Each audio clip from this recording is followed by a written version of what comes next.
Welcome, everyone, to another episode of You Don't Know Jack. I'm Dr. Haley Perlus, and this is my co-host and mentor, Dr. Jack Groppel. Hi, everyone. And the reason I wanted to emphasize mentor is because today we're going to do something fun. What separates us with this podcast is this mentor-mentee relationship. And Jack and I were talking earlier about some, great topics and things to bring to this podcast. And one was, we talk about concepts and theories and research, but maybe we're going to bring in some real life challenges and real life situations. And so I said to Jack, why don't you and I bring in, without naming names, without naming sports, so keeping everything confidential, but bringing in some of the stories, some of the mental blocks, if you will, some of the challenges we're actually working on with athletes and executives and people. Right. And, me particularly bringing some of the people I'm working with and presenting it to Jack and having my mentor me on how I can be a better coach. Yeah, this could be fun. A little bit of hot seat stuff. Okay, so here we go. Let's jump right in. And, Please. the first one I want to talk about actually does make me think back to one of the conversations, Jack, you and I had about myself. Hmm. If you remember, and we did introduce this in one of our first episodes about purpose, because I came to you with a goal. And we don't want to, we can all go back to that first episode on purpose, but the gist of the story was is that I came to you with a goal. Jack, I want to grow a business like you did, Hmm. you and Jim did, and help me do it. And then you immediately wanted to make sure that my goal was in alignment with what I really was willing to do with my life, Right, willing to right. sacrifice, willing to invest, willing to prioritize. And it just so happened that in that moment, my want, so I thought was my want, and my desire for my day-to-day life and willingness wasn't necessarily in alignment. Right. And so we had to repurpose. And today I'm going to talk about someone that I'm working with, and this individual, very talented, and she Okay. is an athlete, very talented and qualified for one of the greatest teams in the world in her sport. And she's on the team, but she's not necessarily measuring up to the standards of performance for the team. And I don't mean results. No, I got it. I mean work ethic. I mean communication. And so she and I had a conversation this week of the time that we're recording this. And I had to really help her. Well, I did what you did with me. I Yeah. hear you say you want to be on this team, but let's actually look at what's required to be on this team.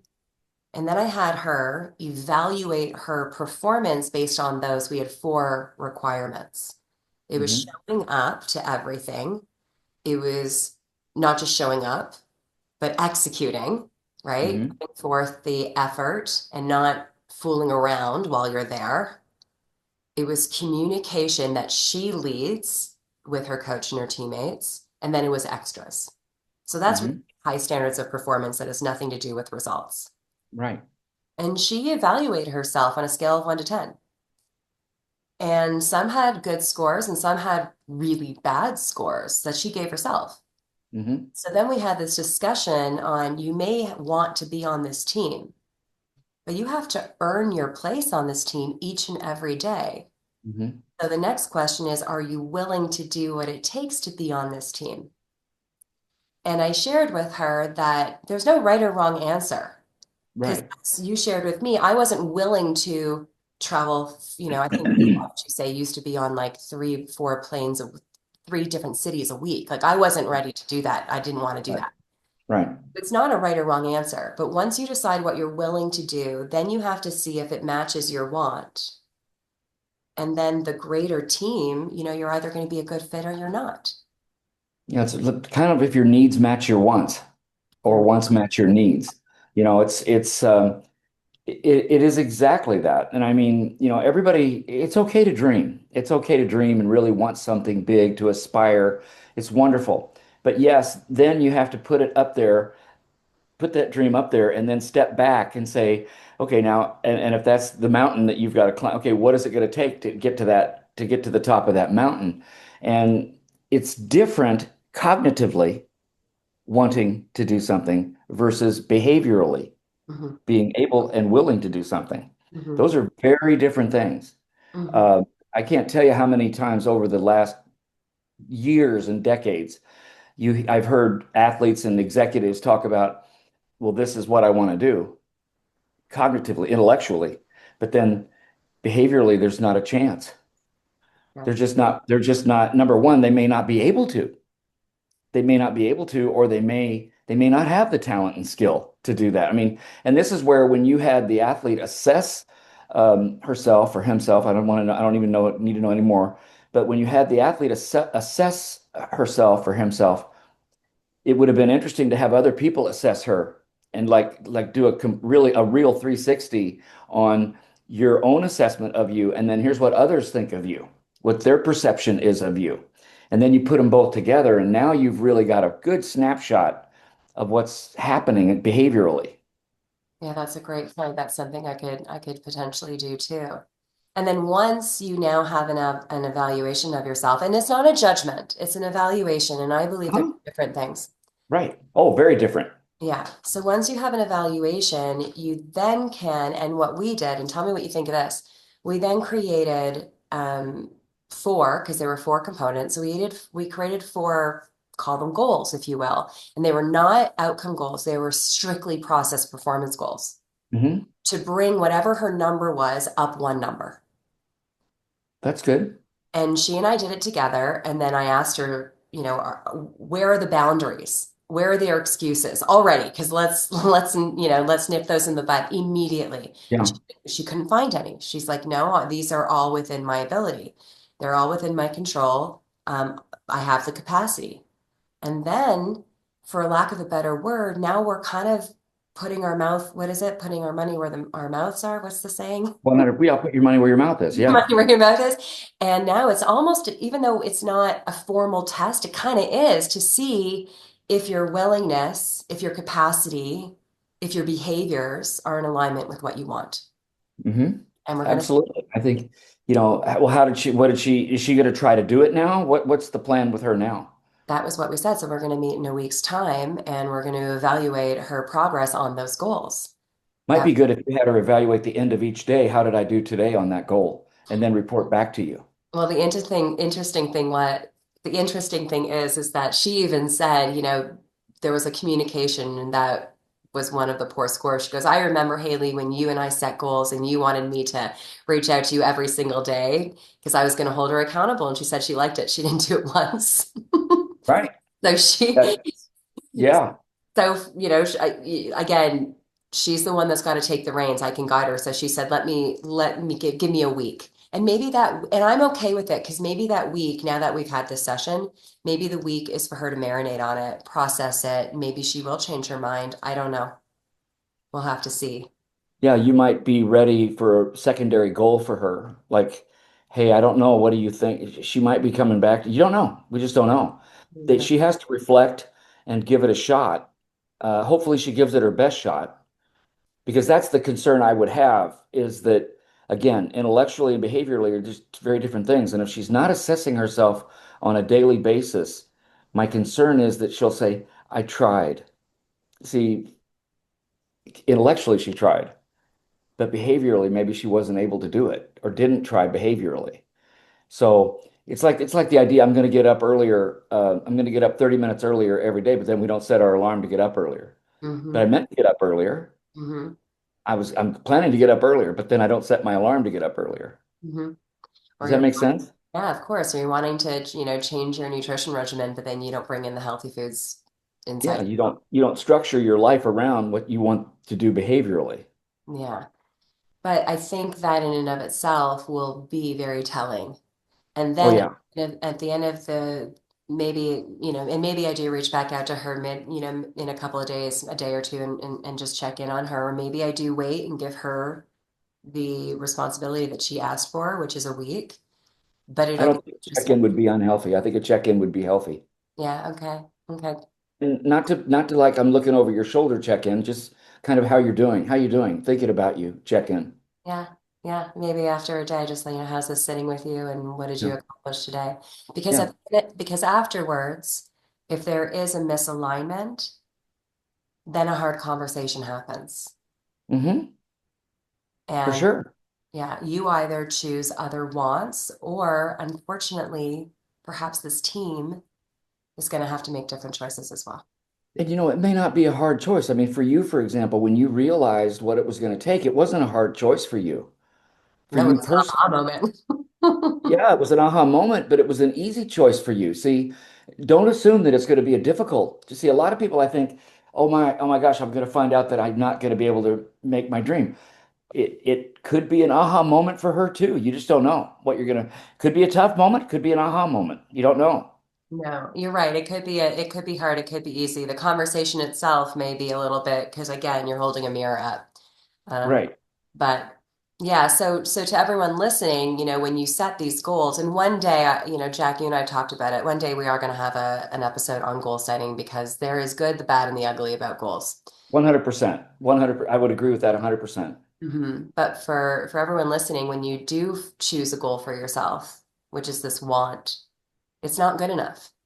You have to have the intention behind it. You have to have the behavior that is in alignment.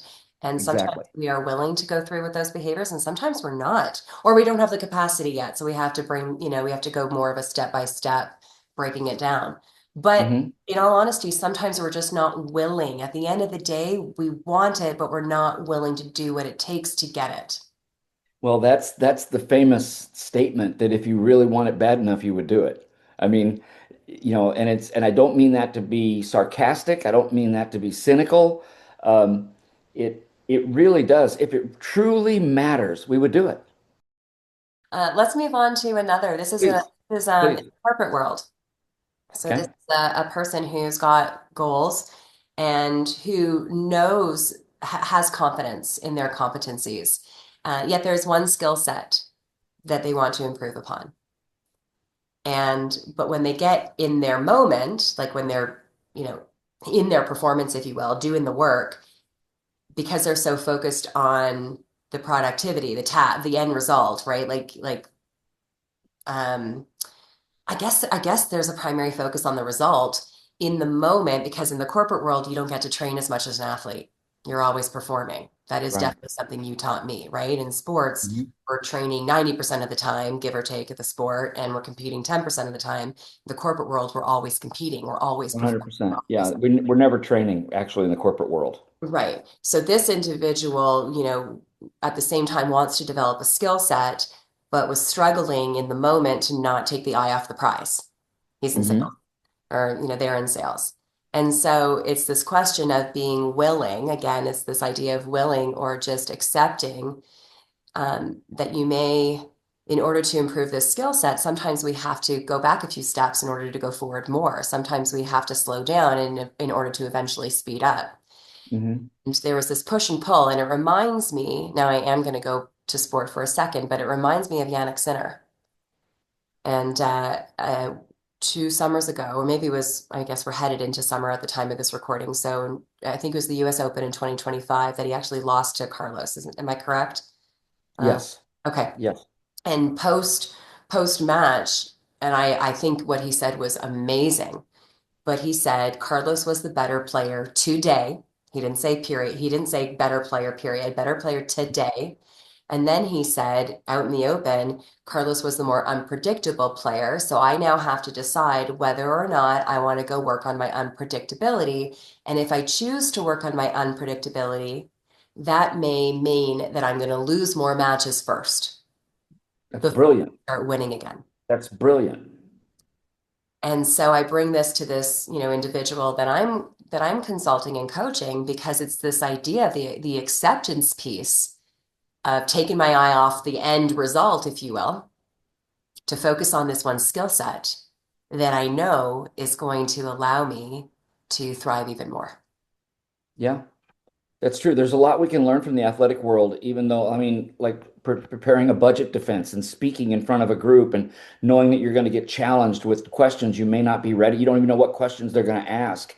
Um, but the idea that you've got to get better at doing it, and the only way is to step back, and it might be hard. You might have to have some colleagues ask you a lot of questions, and you're going to feel like, I don't know the answers to those questions. Okay, this is going to help you. I mean, happens in sport all the time.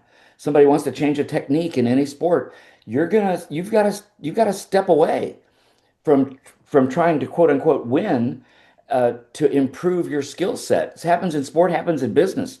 So if you might have to, and in business, I know you can't step away and everything goes downhill, but you can step away. Like if you got that budget defense coming up in 3 months, you can take that next 3 months, still do every other part of your job, but take a little niche of time each day and work on answering questions and understanding the data and dealing with it so that but when that 3 month period comes, you don't have to step back and say, oh no, I'm not the oh no, or it still might happen.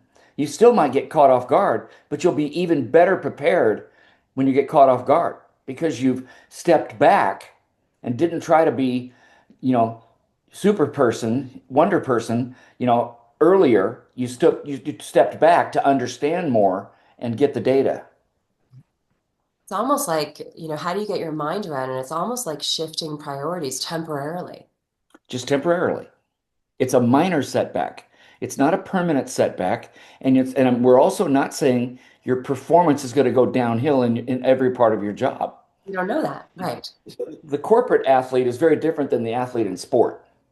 And when I developed the term in the early 80s, I mean, in motor learning, where you actually talk about skill acquisition in sport, in motor learning, you actually talk about a decrease in performance until you acquire the new skill.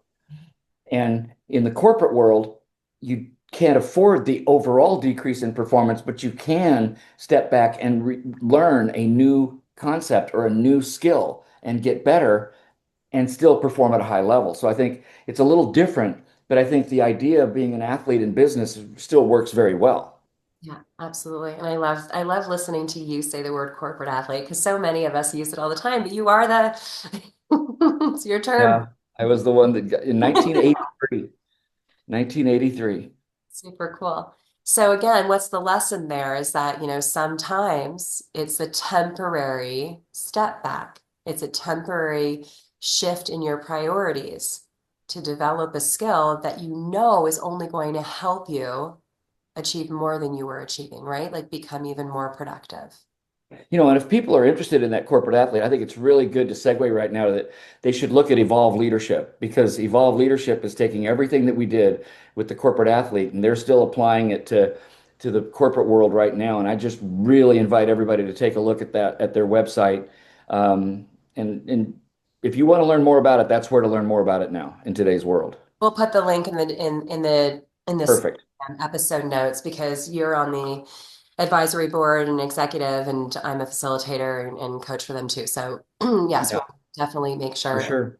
and do I that. think that's a great concept though, the idea of performance, go setback a little bit. It doesn't have to be negative. No, but I think at first sometimes it's hard to get your head around that.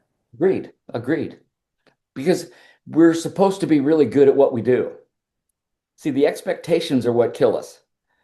Expectations, I mean, that's just a terrible word because you're expected to be the best. Well, you're not going to be, maybe. Maybe But there's something you need to, you know, but then I wonder, are we always expected to be the best? Because I do think, and you probably with the people that you've worked with, whether it was you on stage and speaking or in small groups, one-on-one, same with me. There are people who are new. This is a new role. This is a new, I'm straight out of college, now going into the workforce. Are there really high expectations that others have on you, or is the expectation to come in and learn and develop? that's what I think the expectation is. The expectation is that you will pick it up. That's where the confidence factor is. But the whole point is being willing to step back and improve your skill, Absolutely. whatever Absolutely. it is you need to improve on. And it is something that high performers do. And I think that's important for Everybody does. You bet they do. A high performer is not afraid to improve her or his skill. right. Always, always, always learning. I wish I could pull it up. It's a kind of goes with this, but Venus Williams gave the commencement speech today at one of the universities, and I'm so sorry that the name escapes me. I will too put that link in the show notes. But I did write this down because I loved it. She goes, I never peaked. And she goes, one day on her gravestone, what she would want written on her gravestone is, she never peaked. She was always learning. What a great slogan. I mean, and yet here's one of the greatest tennis players that ever played. I mean, she and her sister changed the game of tennis in the 90s. Right. I mean, it's incredible. I love that. Yeah, Was me too. always learning. Yeah, that's why I was on my bike this morning watching it. It's like, oh, and so I grabbed my Wait, you computer. were on your bike watching it? Well, Wait. my indoor Oh, bike. oh, oh, oh, oh, oh, oh. Okay. I took my computer. Sorry for everybody listening. I don't know if you got the word picture that I did. I'm seeing her on a bicycle in the mountains where she lives, and she's looking at a video, and I'm going, wait, what? Okay. Now I'm with you. Okay. Moving on, and Yeah. Jack, feel free to jump in with some stories from all the people that you worked with too. But I I am excited to share.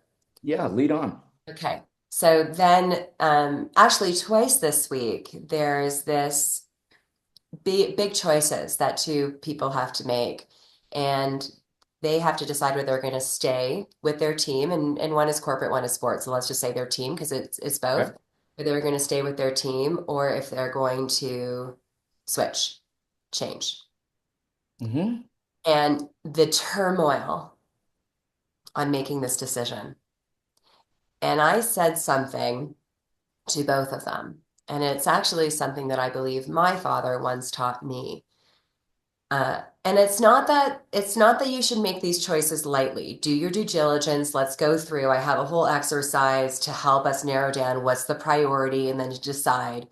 Hmm. But once you've done all that work, what I feel what's more important than making the right decision, because we'll never know whether we made the right decision because we don't get to live it twice.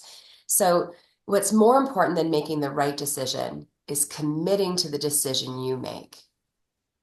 And then it will become the right choice, right? It just becomes the choice. And therefore, but it's about making a choice and it's the commitment to that choice that I think is more important than the actual decision itself. Yeah, I don't disagree. I would put one step in there before that, and then I would just reflect on the answer to this question. Does the grass look greener on the other side, or is it really greener on the other side? And that's what And make sure you answer that question in your heart. And then not in your brain, in your heart. See, because our brain will just circle the wagons and it'll just keep processing until it works. And so but does it feel good in your gut and in your heart? I mean, then once you've made that decision, then I agree with you 100%. You're in. It's not, oh, I'm going to try it. It was fascinating. I'll give you a story about my own life. I was tenured at the University of Illinois. I was a tenured professor and I was set. I mean, basically, when you've got 10, and I was at Illinois in bioengineering and kinesiology. So I mean, I was set. I was set. I had outside consulting income. Yet I was offered the director of player development position at the Harry Hopman Saddlebrook International Tennis Program. So I gave up a tenured position at a Big Ten university to become a tennis coach. Now, my father turns over in his grave every time I tell that story because my father was a public school teacher with tenure. And the fact that his son was giving up tenure at the University of Illinois and becoming a tennis coach was, I mean, unconscionable to my dad. But to me, I was, Haley, the way I looked at it is if this doesn't work, I can always get back into academia. I won't get the job back at Illinois. I will have burnt, they won't rehire me there probably, but I know I could get back into academia somewhere. Mhm. And so, yeah, you could say, well, that's a huge risk. Yeah, maybe. But for me, in my own brain, I had processed it enough that it was a moderate risk. It wasn't a huge risk. And as it turned out, it was a wonderful decision. I mean, that led to Jim and I being closer together. 5 years later, we start our business. 15 years after that, we sell it to Johnson and Johnson. Wasn't a bad decision. And now you're in the Tennis Hall of Fame, I'm in the Tennis Coaches Hall of Fame. Coaches Hall of Fame. Yes, thank you. To make Yes. sure. Yeah. But maybe the riskier move would have actually been to stay. You know what I mean? Like the Yeah, I mean, that's a great point. The riskier move and the safer move. Take from you. But, Yeah. but I could have been resentful. I could have been unhappy because I didn't make the leap. But I did the due diligence to the point that, yeah, to my dad, the grass was definitely not greener on the other side. To my dad, his son made the dumbest decision his son could make as an adult. But to his son, me, it was the right decision because I'd processed it in my heart. And in my heart, this is what I wanted to do. And my brain said, okay, heart, if we're doing this, then let's not burn bridges. Let's keep our hand maybe an act. So I became an adjunct professor at a lot of universities throughout my career. After I left Illinois, I was an adjunct at Florida, an adjunct back at Illinois. I was an adjunct at Kellogg. I mean, I became an adjunct almost the entire time that I was out of academia. Then when I retired from J&J, for 4 years while my son was in high school, I was a professor at a university again. So I kept my foot in Mhm. without just throwing away everything. But Yeah. yet I followed my heart. Mhm. So that's the best story I could probably give on that. That's true. Although I'm thinking, I don't know that we can always keep our foot in. Sometimes we're not given that, sometimes if you do make a choice, you can't keep your foot in. You can You keep your look foot in the industry maybe, but okay. not, like I kept my foot in the industry. I took my foot out of Illinois. Been in the industry. I wasn't back in Illinois. I was gone. Yeah, That was gone. That was not going to happen again. But I kept my foot in the industry. So I think if you change jobs, that doesn't mean you pull out of the industry. I think that's an example that's a good one. of what Yes. I'm getting at. Yeah. So you keep your network, you keep, if you need it. Yeah. And I hope that's helpful to our listeners. I think so too. Because listen, every single day there are people listening right now, watching us right now, who have decisions to make. Right. And you do want to do the research and you do want to check in with your heart and you do want to make sure that you're not just thinking it's going to be better because the grass is not Right. always greener. But then once Yeah. you make the decision, commit to it. Yeah, exactly. What do you think about this one? I'm just going to ask you straight up and not tell you what I did. Oh, okay. What Oh, what I said. okay. So, we will go back to sports, but this is leadership. So it applies to all aspects of life, even, being a mom and dad and being a leader in your family. Hmm. Maybe. So this is a leader on a team, and and she needed to change teams. Basically, the team imploded, and so now she's on a new team. She's not the only leader, but she's of that level and of that age and of that caliber where the coach is expecting her to be a leader. But she's walking onto a new field, not walking with a new team. Doesn't know everyone, is going to learn and meet. What kind of Hmm. approach would you recommend as this, and she is an athlete, and this athlete, embraces this new team and she has leadership values. She is a leader, was a leader, and expected to be a leader, but it's a whole new environment. Okay, here we go. The words that come out of your mouth mean very little in this new role. Your actions will speak volumes. So you can talk like a leader, but your actions must be like a leader. The team has to see you first one at practice, last one to leave, first one to be ready when things get tough. First one, if you've got to have, if there's a little dissension with the coach, you're the first one to say, I got this, everybody. I got this. Well, I'll go talk to coach. I mean, your behaviors will you will earn your way to being a leader. You will not speak your way to being a leader. I'll stop there.